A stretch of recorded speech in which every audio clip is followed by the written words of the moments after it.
It is time to sell this turbo kit. This feels weird. This feels wrong. I am contacting Mr. Stark now. So, this is the Z7 kit that was on Bad Grandpa from the beginning. It is the full cold side pipes, the hot side pipes down to the 2-bolt flange for the TOG style from ZZP, with the nice crossover and power logs.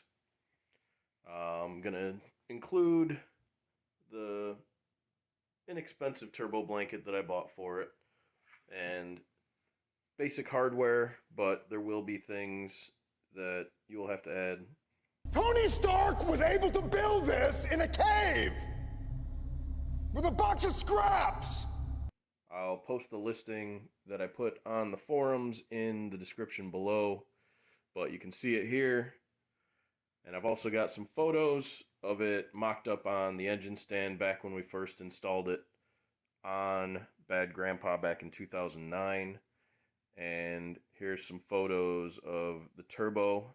I'm currently rebuilding the turbo. The bearings over 50,000 miles got a little worn. I'm actually gonna give somebody a discount if they want to go out and get their own turbo, if they like the size they want.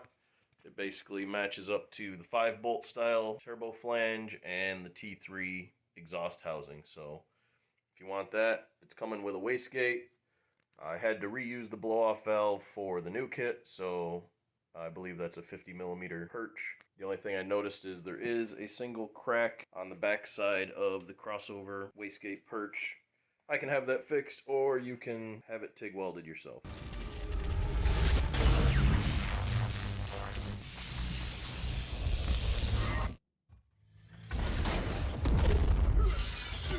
It's a great kit. It's been proven to run 11.4s with just a 1.8 60-foot launch.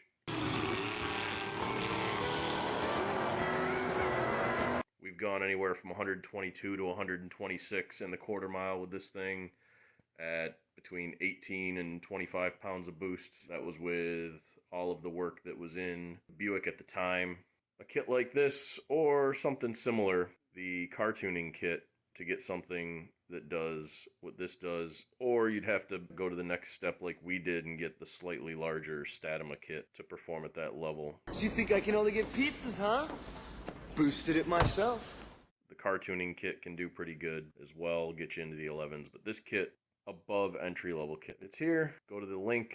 Let me know if you're serious about it. Enjoy the video. Get this out of the way with all the parts that you've seen in the Bad Grandpa builds. I definitely need to clear out some space pushing this out the door. Let me know in the comments if you think I should go back to an air-to-air intercooler, or if you think the air-to-water is better for what I've been doing. This was definitely the best air-to-air intercooler you could stick in there and still retain the factory bumper. Didn't want to get rid of it just in case I wanted to switch back to air-to-air. I have too much stuff and I need to clear out.